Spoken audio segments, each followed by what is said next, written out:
My name's Charlie and welcome to my channel, and today I'm going to be showing you 18 of my favourite books from 2018.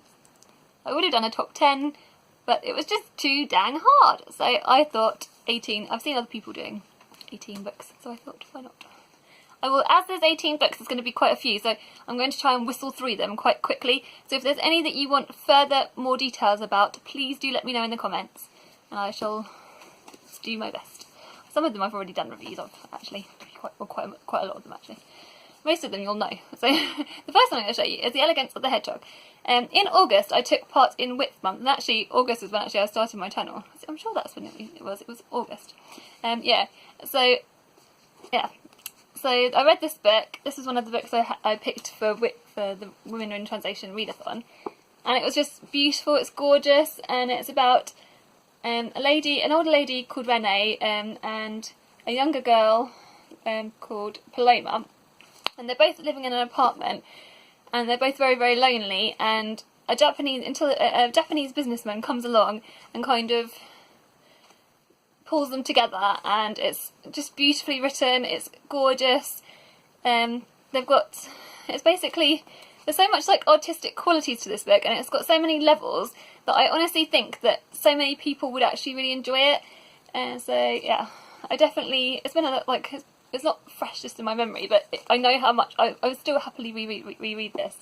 So that's how I know it's just one of my favourites. So definitely one I recommend you checking out. It's by Muriel Barbery, if I didn't already say so. So yeah, that's really, really good. I'm going to put these on the floor. Another one I've literally not long finished reading was Emma. I'm going to try and get, this is like a beaten up second hand copy, so I'm going to try and get a nicer copy hopefully. But I read this as a buddy read with my friend Clint, and it's just so gorgeous. It's obviously written by Jane Austen, and this is my fourth Jane Austen that I've read this year, because I've been trying to start reading them. Hopefully I'll be reading the rest of them in 2019. But yeah, it was just so wonderful. It's basically, obviously, strong protagonist Emma, and she's just such a strong, wonderful character. And yeah, I think this is definitely one of my top Jane Austens. I've recently watched, there was an adaptation of it. There was like a 4-part series, which I think it was Clint that told me, so thank you for Clint for telling me about it, on Netflix. And yeah, and I literally just watched the last one of that this morning. It's just so gorgeous. It obviously had to be my favourites.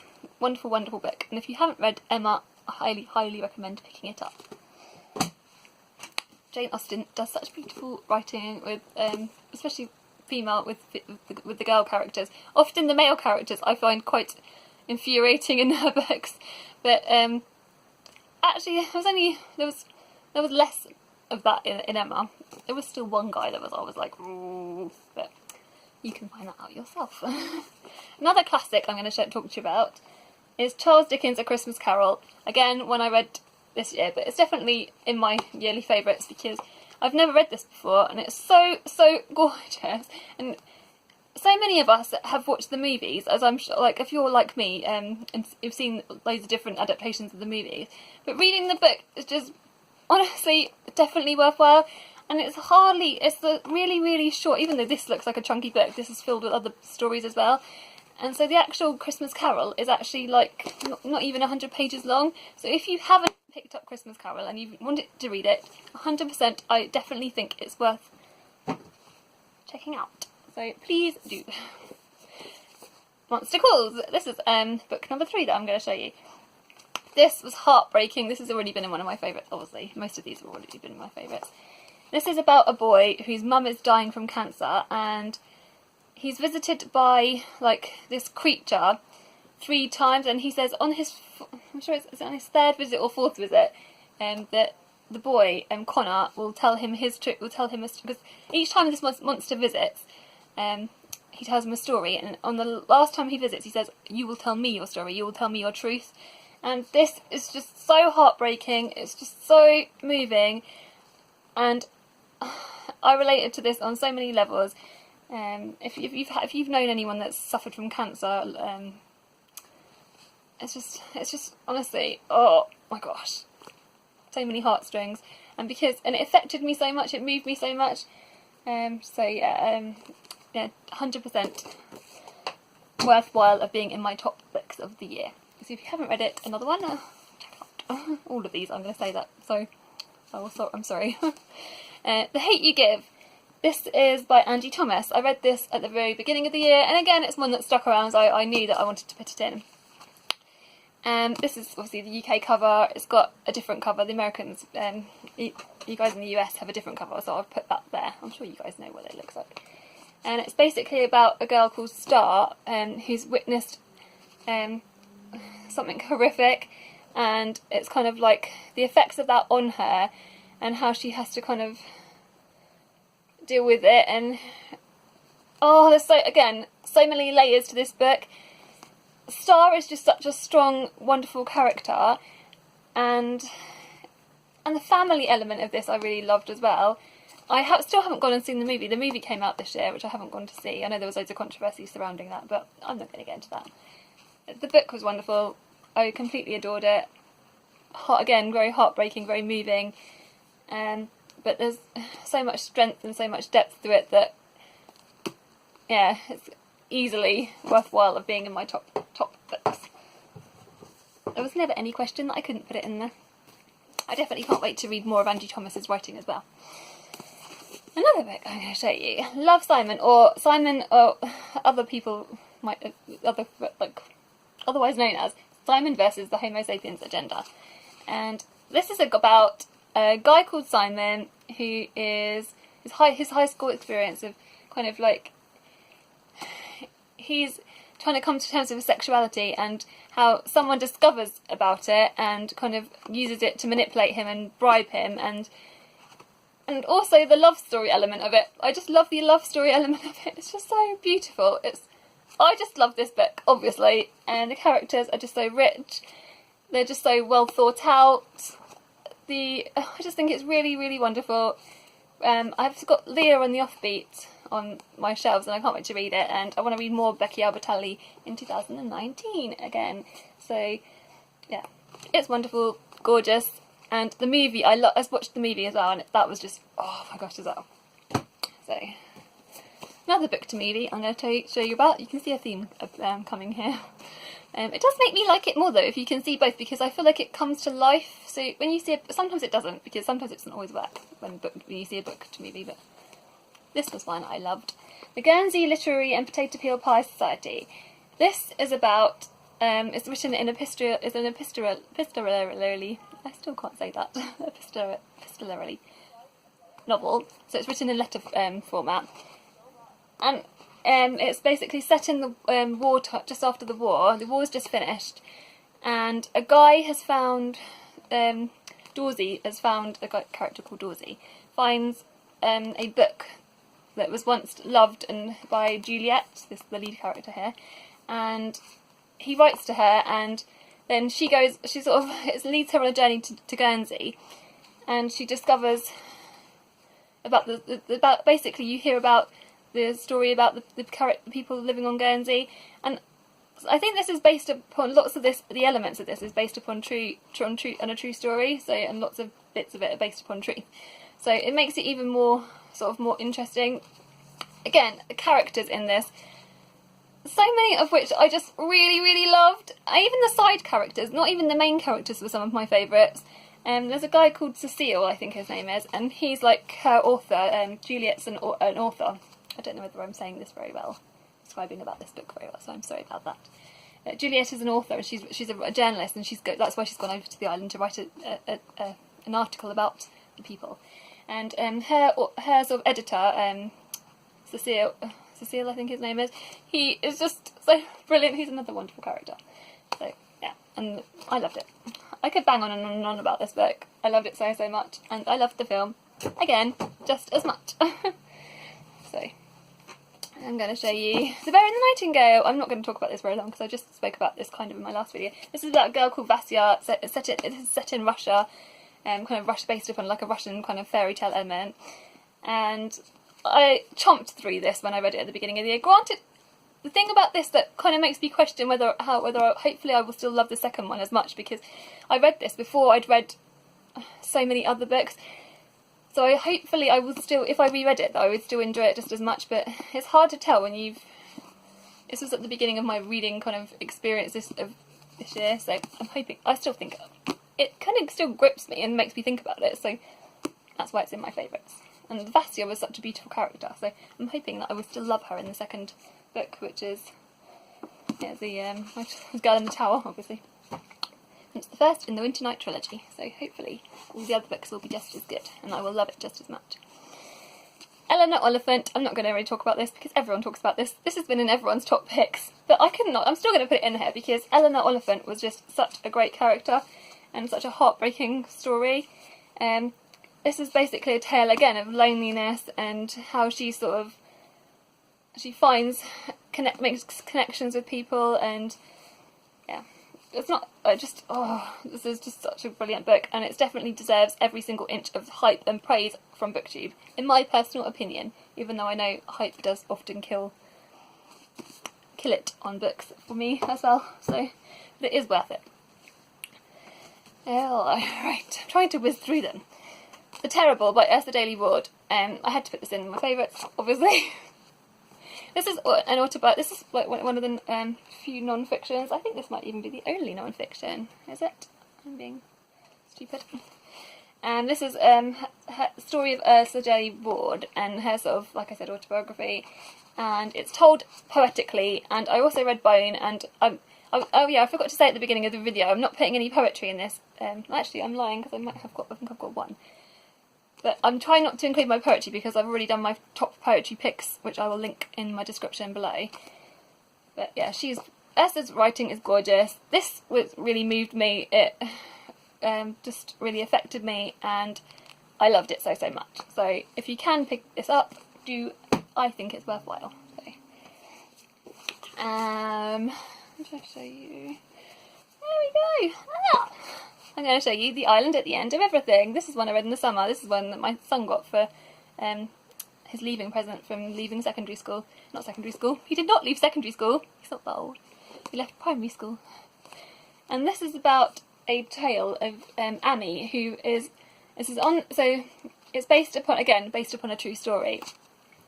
Oh my gosh. There were these islands that were kind of... people that were sent to people suffering from leprosy, and they were kind of all gathered up and kind of sent to this like island and kind of isolated. So it says, I'll read you the verb. Amy lives with her sick mother on an island where the sea is as blue as the sky. It's all she knows and loves, but the arrival of the cruel government official, Mr. Zamora, changes her world forever. Her island becomes a colony for sufferers of leprosy. Banished to an orphanage across the water, Amy meets a honey-eyed girl named for her butterflies, and together they set out to find a way back home to the island at the end of everything. This was beautiful. This is the only middle grade book I think that was in my pile, and it deserves its place. It's so gorgeous. I think it looks like it was shortlisted for one of the Costa Book Awards last year.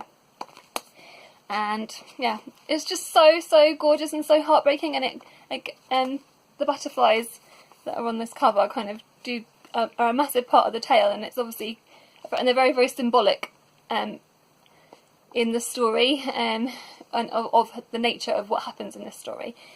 So actually, even though it's middle grade, again, it has quite a lot of depth to it, and it's worth picking up. So if you do, so again, Kiran Millwood Hargrave wrote this. So yeah, definitely worthwhile. Ooh, I'm going to show you.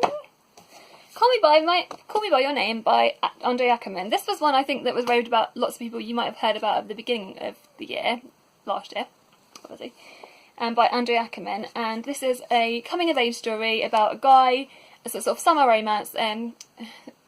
Guys living. This is a summer romance. It says, during the restless summer on the Italian Riviera, a powerful romance but that blooms between 70-year-old Elio and his father's house guest Oliver. So yeah, so Oliver's like the older guy, and not in like a creepy way. And he comes to stay with the family, and a romance sort of happens. It's beautiful, it's gorgeous, it moved me, it tore at me, and I loved it. And again, it's another one that's worth the hype, I believe. And I saw the film and loved the film just as much. Right, reaching behind me. Persepolis. This was another Women in Translation book. This is a graphic novel, and it's based upon Marjane Satrapi's life. It's sort of a memoir of her up to the age of 13, or I can't remember the exact age, but up to sort of her 12 or 13, I believe.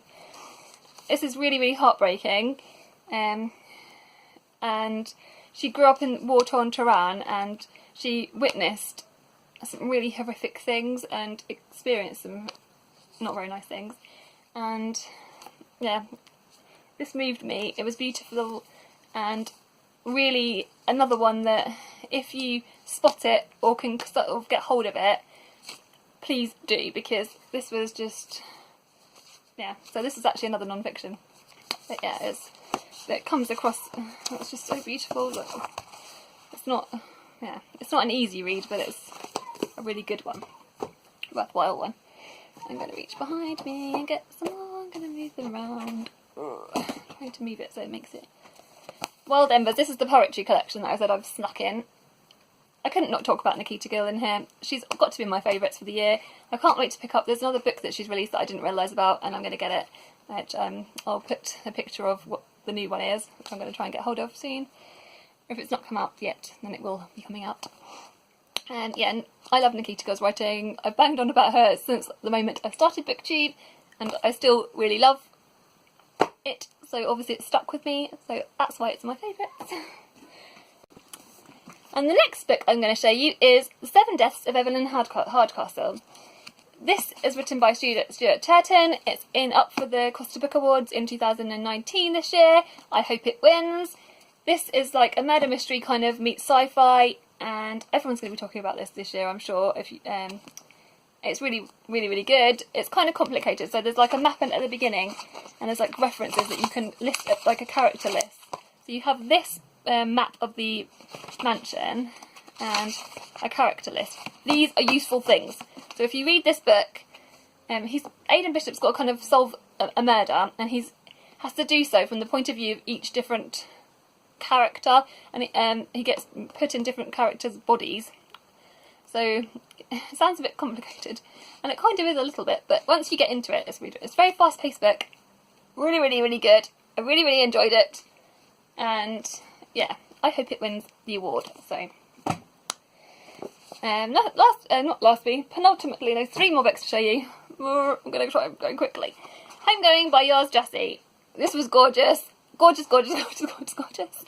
This was told from like 2 families' perspectives, Effia and Essie's, and it's a generational tale. And it's kind of like almost like lots of little short stories, and it's sort of, yeah, it's just so moving. It says, Effie and Essie are 2 sisters with very different destinies. One sold into slavery, one's a slave trader's wife. The consequences of their fate reverberate through generations that follow. From the Gold Coast of Africa to the plantations of Mississippi, from the missionary schools of Ghana to the dive bars of Harlem. Spanning continents and generations, Yrsa has written a miraculous novel. Yeah, this was just beautiful. And I feel like you get a sense of feeling for the setting and the characters, and it's really, really cleverly done, because I found like it really, really because it's, again, this is one that's sort of based upon real life, and I found it sort of like, yeah, it really, really moved me and really, really touched my heart and affected me greatly. And this isn't an easy read, and there are trigger warnings all over the place with this book, but it was beautiful, and it's easily one of my top picks, so we'll see why it's in here. Nearly there. Jane Eyre. Not going to say anything about it, because you guys know about Jane Eyre. I love Jane Eyre, and I got that beautiful copy from my mum, so thank you. And Flames by Robbie Arnott. This is my top book that I read the whole year. I loved it. It's gorgeous. Magical realism. It goes around, it's set in Tasmania. I spoke about this book a lot. I'm not going to talk about it anymore.